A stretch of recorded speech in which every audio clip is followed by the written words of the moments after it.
CBS Radio Mystery Theater presents...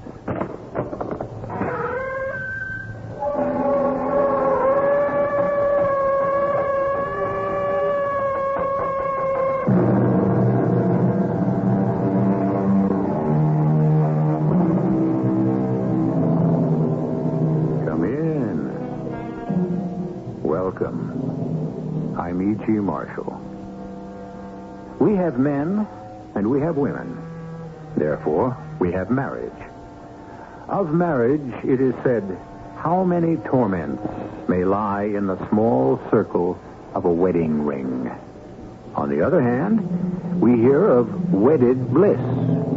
Even the book is seemingly ambivalent on the subject. It is better to marry than to burn, and it is not good that man should live alone. What does it prove? The old proverb, if you're out to beat a dog, you can always find a stick. You were always the most stupid man in town, Bobby. Oh, now that's going a bit far. Well, you could never do anything right. Why ain't you being just a bit hard, Woody? No, and it's the truth. You could never even do the simplest thing. Now, Woody, you're losing your temper. To take dying now, anybody can do that, but not you. Oh, you're being unfair. Well, what's more simple than being dead? Nothing. It takes no ability, no training, no preparation. And yet you can't even do that. You have to come back to life.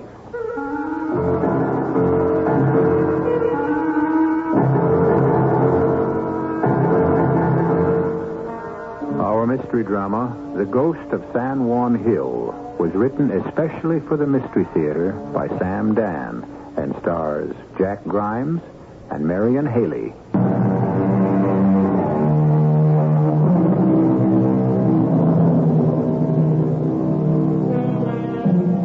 One prediction may be made with absolute certainty concerning any war, and that is, not all the boys who go marching off to it will come marching back from it. Some will come limping back, others will be carried back, and then there are those who will never come back at all. And the world shall go on. Getting down to specifics, a world is going on without Trooper Bobby Halstead, who charged up San Juan Hill with Lieutenant Colonel Teddy Roosevelt. But unlike Teddy, he never did reach the top. Well, could you expect a woman like Mariah, in the full flush of her radiant beauty, to remain a widow for the rest of her life? After all, she has cherished Bobby's memory for 3 long, lonely years. In her fashion. Mariah, my dear, may I have this waltz? Woody, oh, you mustn't dance with your bride-to-be the night before the wedding. Is that a fact? Well, you shouldn't even see your bride-to-be the night before the wedding. Oh, is that a fact? I mean, we shouldn't be having this party. I mean, a thing like this, it just isn't done. Oh, you mean it's against the rule? Well... Folks like us don't have to follow the rules.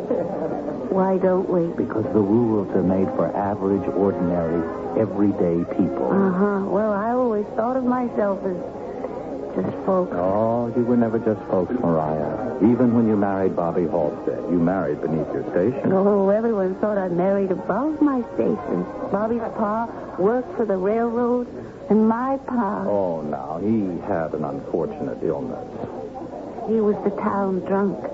Well, that's all so far behind you, my darling. I suddenly decide to have this party the night before the wedding. Why, Woody? Why? Because I don't want anybody for miles around to get any sleep tonight. Well, why should anyone miss out on a night's sleep just because you and I are getting married? They'll be too excited to sleep after I make my announcement. What announcement? This announcement.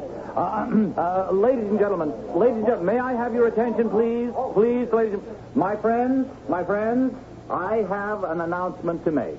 I have here a telegram. I should like to read it. Quote, shall be delighted to attend wedding and give bride away. Delighted.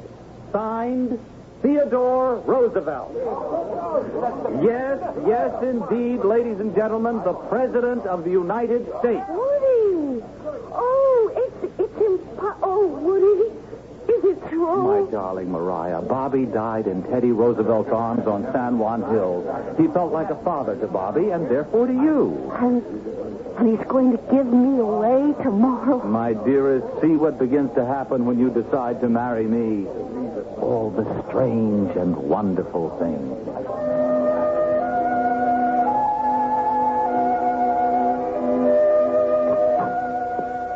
Mariah? Yes, I'm awake, Aunt Millie. I know, dear. I heard you. That's why I come in. Well, I can't sleep. Well, it ain't unheard of for a girl to be unable to sleep on the night before her wedding. Well, I slept like a log the night before I married Bobby. Oh, you come a long way since Bobby. Well, Bobby hasn't done too badly either. He's a town hero. Shy, timid Bobby Halstead. Mr. Daniel Chester French has made a statue of him. The new town hall is called the Robert Halstead Auditorium. And the baseball team has been named the Bobby. Oh, it's a pity Bobby ain't here to enjoy it all. Well, how could he be here? If he were here, he wouldn't be a hero, and none of this would have happened. Who would have believed it 5 years ago? Bobby's a town hero. And you are about to become the richest lady in the county. And just think, it's Woody Preston who's done it for both of you. Aunt Millie, you talk too much. Well, it's true, ain't it? If it wasn't for Woody, Bobby would never have gone off to the war. After all, the Rough Riders were a special outfit. Unless you were one of Teddy Roosevelt's cowboy friends or a college graduate or a rich man's son, you couldn't get into that outfit. Now, those are just rumors. Well, Woody enlisted. He was accepted, but at the last split second, he lost his nerve. He did not. He didn't. Well, what was it then?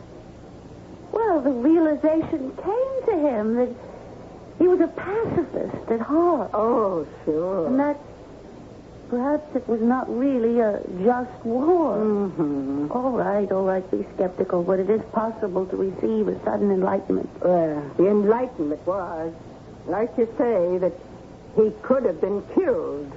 Say what you like, but it was a sincere change of heart on Woody's part. Now, let's try to get some sleep. Oh, sure. You'll need all your strength for tomorrow. Now, what was that supposed to mean? Good night, honey. Oh, she thinks she knows everything. Well, she doesn't. Oh, I'm so sleepy. Thank goodness. Oh, I'm sleepy. Maybe now I can get some sleep. Mariah. Who? Mariah? Who's that? Mariah. Don't you remember? Who? Mariah. Bobby. It's Bobby. But it can't be. Mariah. Oh, Bobby.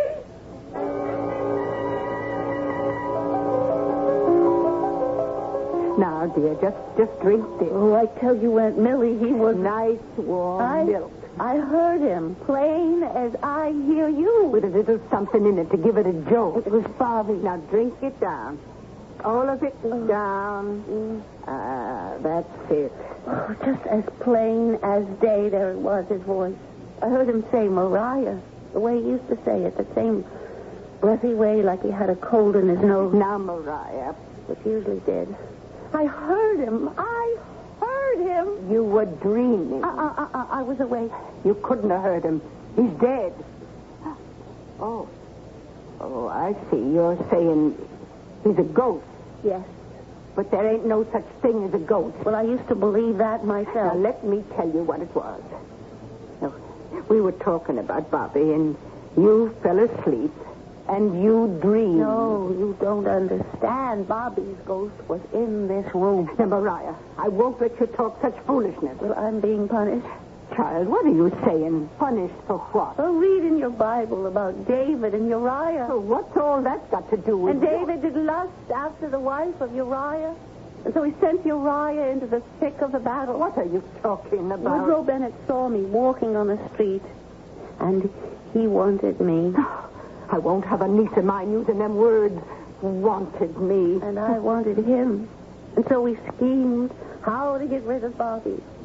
Fortunately, the war came along. Oh, Listen how I talk about a war, fortunately. Anyhow, we figured if Bobby could go and get killed. Mariah. And so Woody enlisted in the prestigious Rough Riders, and from then on, it was easy to get Bobby to take Woody's place, don't you see? Oh, we killed him. Now, look. No one forced him to go. He could have stayed home. No. We did force him. Poor Bobby, who never did anyone any harm. Oh, Aunt Millie, I'm frightened. Oh, that ain't fright, child. It's remorse. There's only one thing I can do. Call off the wedding. You can't call off the wedding. President Theodore Roosevelt's coming. No, I'll have to spend the rest of my life trying to make it right with Bobby. I'll become a nun. Well, that's doing it rather strict, ain't it? Well, then I'll spend my life doing good works for the poor, and I'll go to the veterans' hospitals where our brave boys... Mariah, And listen. after I spend a lifetime atoning for my sin, maybe then Bobby will find it in his heart to forgive me. No, well, honey, you just lie here, quietly. And don't say another word. Just relax. Relax.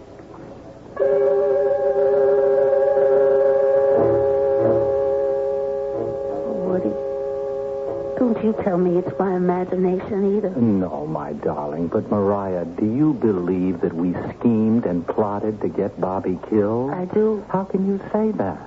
We never even discussed it. Well, did we have to discuss it in words? Oh, Mariah. Well, there's no point in talking about it anymore. But you are accusing us of having planned to kill Bobby so that we could get him out of our way. We're guilty. There isn't a shred of evidence. Look inside your heart. Our guilt is written in letters of fire. Our thoughts and words may have been unspoken, but there were thoughts and words just the same. But I spent $2,000 on the wedding party. Cancel it. How? The food's already been prepared. Or give it to charity. How can orphans eat pheasant under glass? Oysters Rockefeller. Well, that's not my problem. And what are we going to say to President Roosevelt? You invited him, so you uninvite him. Look, you cannot play fast and loose with the President of the United States. It's against the law. You invite him here to a wedding, there's got to be a wedding. Or what happened?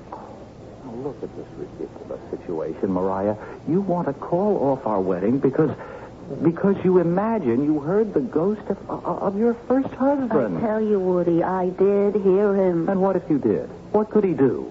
You're behaving like an ignorant, superstitious, uneducated... Oh, now that's starting to come out. No, I didn't mean to imply that you...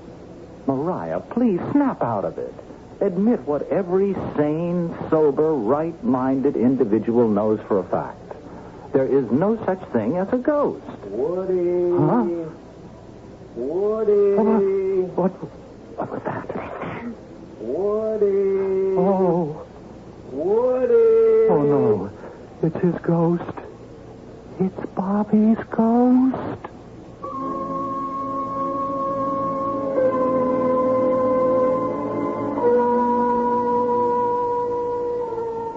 There you are, friends. Every sane, sober, right-minded individual knows for a fact that there's no such thing as a ghost. Until, of course, he is confronted with one. Then, what does a sane, sober, and right-minded individual do? What can he do? Well, as you may appreciate, there are a great many alternatives. And we shall explore some of them when I return here with Act Two.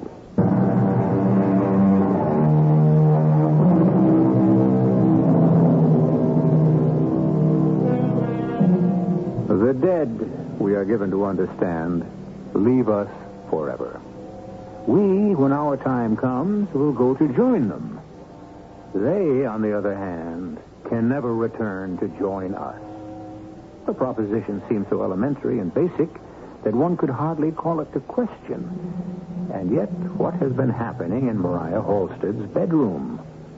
Not only has she heard the voice of her dead husband, Bobby, but her future husband, Woody, has also just heard it. Woody. It is he. It's him. It's Bobby. I told you. I told both of you. Now, what do you say, Woody? And you, Aunt Millie? Land sakes alive.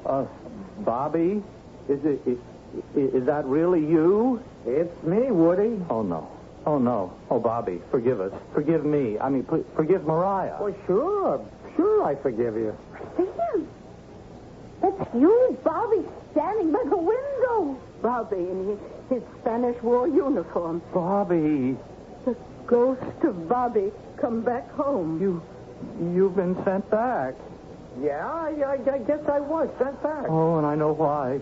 As a warning to Mariah and me, to remind us that we must repent for our sins. Well, now, Woody... Well, we have sinned, Bobby. Yes, Bobby. We may lie to ourselves, but we sin. The minute I laid eyes on Mariah, I fell in love with her. And I fell in love with him. But she was married to you. So he tricked you into joining the Rough Riders. You've got to forgive us, Bobby. Oh, Bobby, we'll spend the rest of our lives in repentance and prayer. We'll never look at each other again. That's punishment, isn't it, Bobby? That's punishment enough. Oh, Bobby, you were such a good man, such a great heart, So kind, so decent. so gentle. Well, ain't you going to say nothing, Aunt Millie? Well, if I keep thinking, something will come to me. Bobby, how long will you continue to haunt us? I ain't going to haunt you at all. You mean you're going back? Oh, no. I can't go back. It's too hot. Hot? You mean you were sent to the other place? What other place? I'm talking about Cuba. Cuba? I ain't about to go back there. Cuba? Is that where people go these days after they die? Well, don't ask me where folks go after they die. All I know is Well, Bobby, darling, you of all people should know where folks go after they die. Why should I? Well, because you're dead. Who's dead? You are. Who says I'm dead? Everybody, Bobby. The War Department. Teddy Roosevelt. Well, you died on San Juan Hill. No, I didn't. Bobby Holstead, now stop this foolishness and look me in the eye. Yes, ma'am, Aunt Millie. You mean you ain't a ghost? No, ma'am, I ain't a ghost. That is impossible. Why is everybody so ready to believe I'm a ghost and so unwilling to believe I'm alive? Because... Can you touch a ghost? Can you feel a ghost? Well, come on, touch me. Feel me. Oh! Come on. No, don't come near me. Now, you come over here, Bobby Holstead. Yes, ma'am. Well, I'll be. Yeah. It's true. Bobby, you are alive. That's what I've been trying to tell everyone. Alive? Bobby, you can't be alive. You've got no right to be alive. Alive, Bobby? I mean, you just can't. I mean, what business have you got being alive? Yeah, well, Couldn't you ever do anything right in your life, Bobby? Couldn't you even get killed properly? Woody. I mean, most people who die do it right. They stay dead. Woody's naturally upset, Aunt Millie. I mean, we all are. But when you get yourself killed, you have to come back. But I haven't come back from any... Well, what do you call this? You're as substantial as I am. That's because I never been gone. I never been dead to start with. And the Army and Washington, D.C., and the President, all of them are wrong? They ain't wrong exactly. They just made a mistake. Oh, you see, the way I got it figured, they must have got me mixed up with someone else. Who? Billy Homestead. Your Homestead does sound something like Homestead, don't it? And me and Billy, well, we were great pals, and we were both short and red-haired, and we did look a little bit alike. Billy Homestead? Well, who Yeah, I'm is coming. this- I'm coming to. Now, you know I couldn't hit the side of a barn with the carbine or with the Craig Jorgensen rifle, and Billy, he was worse. So to keep us from killing everyone in the outfit, they made us messengers. And we were attached to Colonel Roosevelt's headquarters. And when he wanted something done, he'd say, Trooper Halstead, my compliments to General Shafter. Tell him I need 100,000 rounds of ammunition.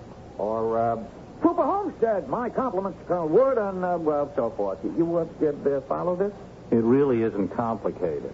Well, Colonel Teddy never could keep the two of us straight. He'd call me Homestead, and he'd call Billy Halstead more often than not. All right, but how did you hold get... on. You have to understand all this, because if you don't, you'll never understand how the rest of it could have happened. All right, we understand. All right, it was the morning of July 1st, 1898. 3 years ago, the morning of the Battle of San Juan Hill. Honestly, Bobby, you can wear a body's patience. Get to it. Well, we were drawn up along the bottom of the hill. It was such a beautiful morning. The sky was a deep, deep blue, and the sun was like gold. And the whole place was alive with nature. The birds singing, the crickets chirping, and suddenly there was a shot from the top of the hill. And then another, and then still another, and before we knew it, there was firing by volley. And the next thing I knew, Colonel Teddy was waving at me to come to him.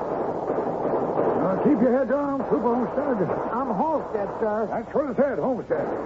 Now, son, we are going to take this hill. Yes, sir? By assault.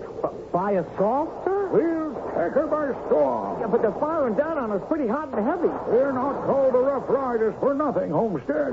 I'm Halstead, sir. That's what I said. Yeah, but we don't have our horses. They're still in the ship. We'll just charge up this hill on our own 2 feet. Well, there's an awful lot of fire pouring down from the top of this hill, sir. Oh, my boy, I've been watching you for a long time. I like your courage. I want you by my side when we make the assault. Me, sir? Yes, my boy. I want you to be my flag bearer. Yeah, but Now the flag's back at the headquarters tent, Homestead. Hey, sir, my name is... I want you to run back there just as fast as your legs can carry you. And get that flag. And up that hill we go. I ran back to the headquarters tent and picked up the flag and started back toward the hill. Old Glory was waving in the breeze. I felt awful proud and patriotic holding her. And then as I approached the hill and heard the firing, I suddenly become frozen stiff with fear. It was bad enough running up that hill with just that Craig Jorgensen rifle in your hand, but with the flag, I'd be a target for every sharpshooter in that Spanish line. I'd be killed. And I didn't want to die. No, I didn't want to die, and therefore I knew I just couldn't go back there, back to Colonel Teddy's side and move up that hill with him. But he had given me an order. I had to obey. What was I going to do? If I charged up the hill, I'd be killed. If I didn't, I could be shot for disobeying. And one way or another, I was sure to be dead. And so I stood rooted to the spot. And then he'd come running by me, and I was safe. Hold there. Billy Olmsted. Why, Bobby Halstead, what are you doing there? Oh, I got the regiment flag, and I'm returning to duty. We're taking San Juan Hill today, and I'm to be the flag bearer. You? Who said you was to be the flag bearer? Oh, I'm the one who got the flag, ain't I? Who told you to get the flag? Colonel Teddy. Colonel Teddy told you to get the flag? Well, yeah, well, never mind. Well, never mind what? Well, the truth is, No, it ain't important. But what ain't important? What counts is I got the flag, and I'm the flag bearer. I don't know. There's something fishy here, Bobby. Well, I'm doing this for your own good, Billy. What good? Oh, it's a dangerous job. A man's sure to get killed. Now, what are you keeping from me? Well, Colonel Teddy told me to get the flag, but he thought he was telling you. Oh. Then he wants me as flag bearer. But it's too dangerous. I ain't going to let you risk it. Bobby, hand over Old Glory. Oh, all right.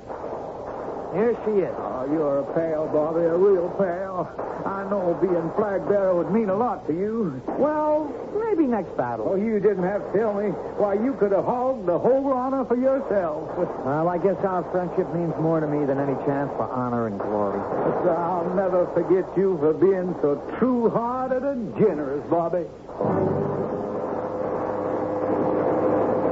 Well, he took Old Glory, and he run her back to where Colonel Teddy was waiting to start the charge. And then I could hear the bugles. And with Colonel Teddy leading the way and Bobby Homestead beside him holding the flag, the Rough Riders just stormed up that hill into the teeth of the shot and the shell. It was a heart-stirring sight, especially for a fellow that was safely out of range, because I wasn't going up there. Wild horses couldn't have dragged me up there. Then I saw the flag fall down. Billy. And I felt a dull, heavy blow against the back of my head, and for a long time, it seemed like I didn't know nothing at all. And then I opened my eyes, and I was lying on a bed in a little room. Tío Salacaín, deja de dormir. Ay, so. What happened to me? Es americano. Where am I? You are in my house, senor. Who are you? A friend. Call me Tio Salagain, Uncle Salagain. And this is my niece, Anita. My head. Oh, you should not try to talk. Senor, we found you on the battlefield. Near the battlefield. A stray shell fired from one of the American ships in the harbor. I don't remember. You should rest. The harbor? What harbor? What battlefield? Where am I?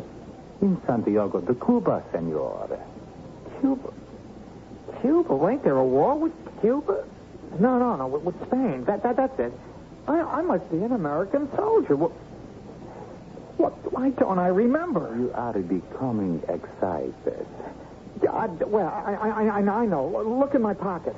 Your pocket? In my pocket, I got my pay book, my soldier's pay book, in my shirt pocket. Your shirt? My clothes.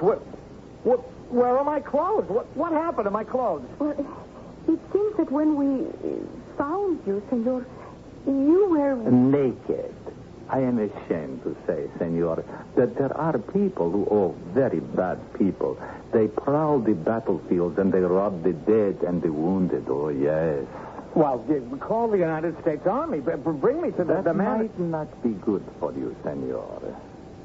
Why? Well, there are so many deserters and smugglers and criminals that until you can prove who you are, it may go badly. Oh, yes, we have seen them hanging people. Just because you are an American does not mean you are an American soldier. Think. Can you recall anything about yourself at all? I can't remember anything. I don't know who I am. What's going to become of me?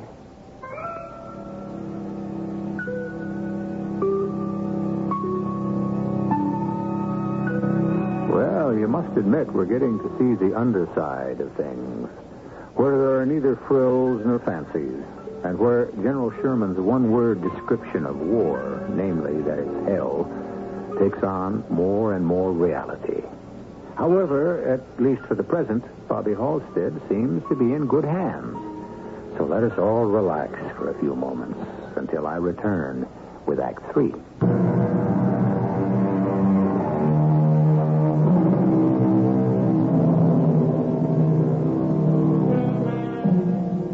War will throw everyone and everything into a state of disorder and confusion. And if you're dealing with folks who are confused to begin with, well, the Spanish-American War was only a little war, as wars go. But it has already disrupted the affairs of all the characters in our story. To continue the confusion... What's to become of me? Well, senor, in time you may recover your memory. Time? How much time? A few days, several weeks, if not 4 or 5 months, perhaps. A year or two, if not more. And meanwhile, I'll probably be listed as a deserter. That is possible. Unfortunate, but possible. Oh, great. Oh, this is great. And then when I remember who I am, I'll report to the United States Army and be court-martialed, maybe even shot. Oh, perhaps not. What do you mean, perhaps not? You think they'll believe I lost my memory? They'll say, no, you did it to get out of fighting. On the other hand, when and if you recover your memory, it may turn out that you are not a soldier at all. Perhaps you are a smuggler or an escaped American criminal. Oh, that's fine.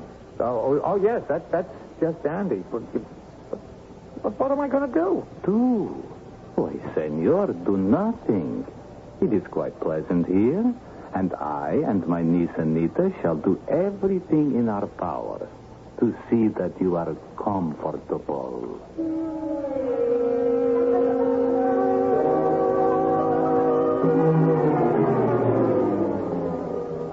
And that's what you did, Bobby? You stayed in the house with that girl? Well, what else was I to do? But you were a married man. Her uncle was there. He was a chaperone. Well, I suppose she was beautiful. Oh, yes, she was. She truly was. And what happened was she fell in love with me. Bobby Halstead. Yeah, I'm trying to tell you the truth. I was forced to stay there. I had to be in hiding till I could find out who I was. And so, well, what? one thing led to another. That's all. Cuba is a very romantic country. I mean, 3 years had gone by. 3 years. I was sick a long time. I mean, I'd been hit in the head, you see. Well, one night, Tio Zalakin says to me, Yankee, they called me Yankee. Yankee, we must give a thought to your future. Well, that's what I've been doing all this time, Tio Zalakin, just sitting and sweating about it. Well, suppose you never find out who you are. I've got to, Tio. And yet so much time has passed. Who can guarantee the future? Oh, nobody, I guess. Ah, but you are wrong. I can. Huh? You see, when I saw you lying there on the field of battle, I said to myself, there is a fine young fellow. Did I not say that, Anita? Oh, yes, Tio. You did say that. And I further said, if this one lives, he will make a good husband for my niece, Anita. You remember, Anita, I said that. Yeah, but I don't know if I... If you love Anita, who says you have to love her? Could you find anyone prettier than Anita? But It's of no use. When Anita wants something. I appreciate her affection and all. When Anita saw you lying on the battlefield, she said to me, Tio, I want that one. You know, Senor Tio, something bothers me. You told me that after a battle, all kinds of thieves rush onto the field to strip the bodies. I believe I said that, yes. What were you doing on that battlefield? I was stripping the bodies. You were? Of course. And Anita was helping me. Then you took my clothes and my equipment and sold them. Of course. How can you just stand there and say, of course? One must make a living. We are thieves. Our forefathers before us were thieves. It is the only trade we know. My pay book. You saw my pay book. Oh, yes. Couldn't you have saved it for me? Oh, but Yankee, a USA paybook is worth a fortune. Well, couldn't you have at least read my name so I know who I am? I am so sorry. I do not even read Spanish. How can I be expected to read English? Is that not a fact, Anita? Yes, it is so. Shrapnel. Why was I so sure I was hit by shrapnel?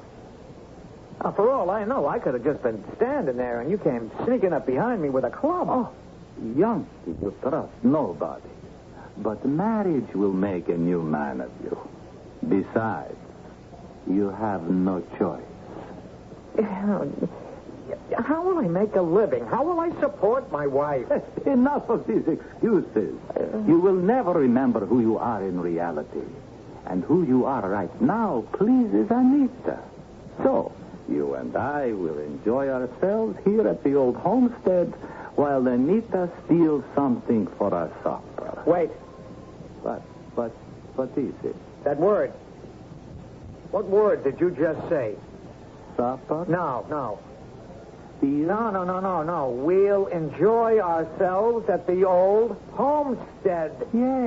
Yes, I said that. Homestead, that's my name. Huh?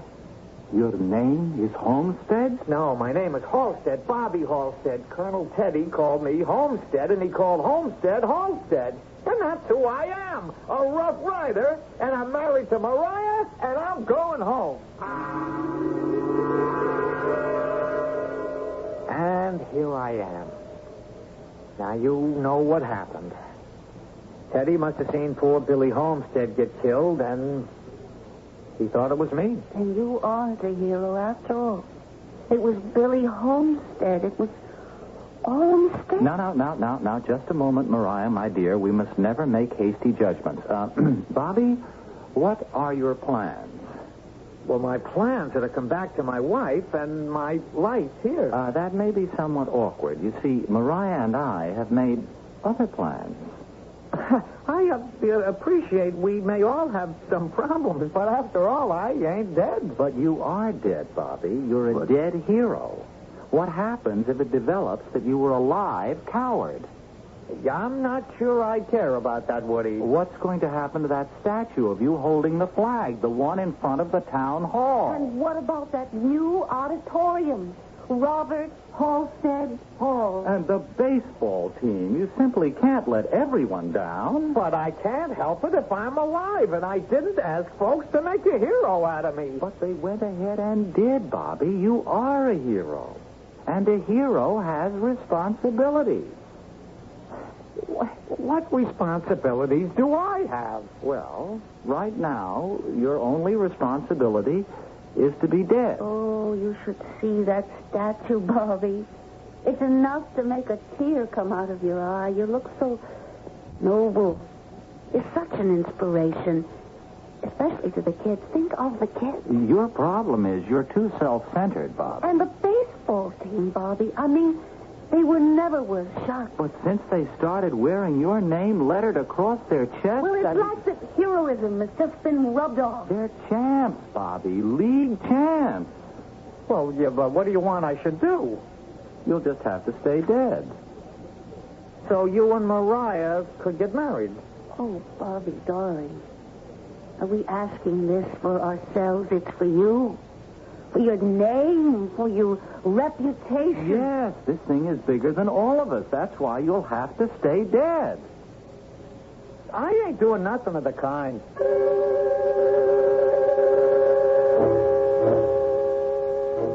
Mariah. Woody, what are you doing in here? We have to talk. He refuses to listen to reason. Well, he's got his side of it, too. Now, Mariah, if you're going to go and consider everybody's side, we'll never get anything resolved. Well, what do we do? Well, I was thinking, Bobby is officially dead. And so, just for example, if he were to die tonight, for instance, I mean, no one would know to miss him. If Bobby would die. Well, if he were to have an accident. Like what? Like he could be cleaning a gun. Are you saying we should murder Bobby? You can't murder a dead man.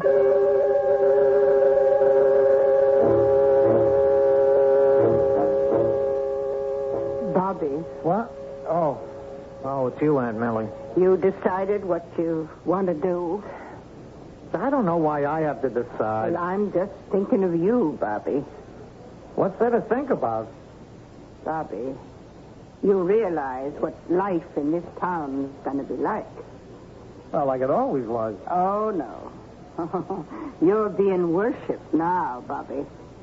So that's great. Yes, but you must understand, the higher folks raise you up, the lower they cast you down. And when they discover you ain't a hero after all, that you didn't die carrying the flag up San Juan Hill, well, they're going to feel they've been had. But I wasn't the one Oh, who... sure not. They done it to themselves, which means they'll be madder than ever. How mad? Very mad. Lynching mad? Well, it might stop just short of that.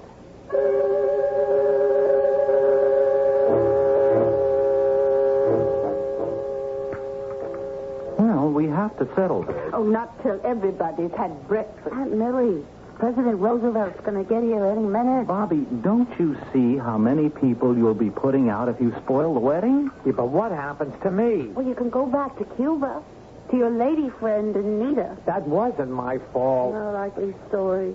Well, look at yourself. You were fixing to get married. Well, that's different. Now, listen. Do you hear that noise? It's the president. He's coming up the street. Now, Bobby, please be sensible. You can't come to life. You must do this for your country. If you come back to life, then every hero will be suspect. Think of the children, the school children. But what happens to me? How am I supposed to live? Anybody think of me? It's like the morning at San Juan Hill all over again. If I carried the flag, I'd be killed as a hero. If I refused, I'd be hung as a deserter. It's the same thing now. If I say, here I am, Bobby Halstead, the townsfolk will get mad enough to lynch me. If I don't, I'll starve to death. Well, good morning. Delighted to be here. Delighted. Mr. President. And there's the beautiful bride, widow of the great hero, Bobby Halstead. Oh, his last words with you, my dear. As he died, he whispered, tell her I loved her. Say, what's this? Who's this? It's Homestead. Trooper Billy Homestead. But sir, I know who you are, Trooper Homestead. Why, they said you'd fallen to San Juan Hill, too.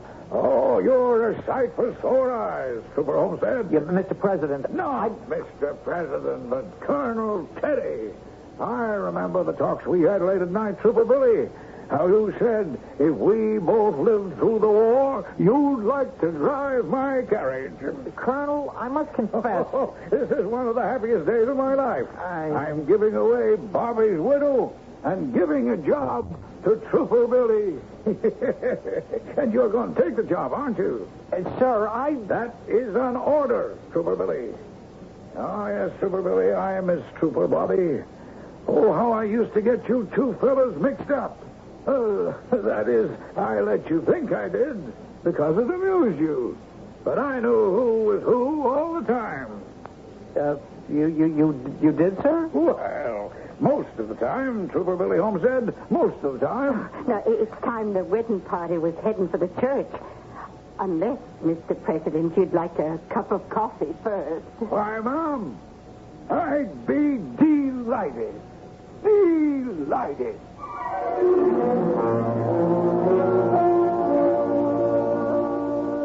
And so they were married. Mariah and Woody, that is. All of which goes to prove that a little bit of mistaken identity here and there can sometimes be a very beneficial thing.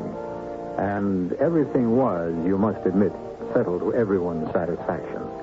Bobby retained his own reputation as a dead hero and lived a satisfactory life at the same time. I shall have some more satisfactions for you in just a few moments.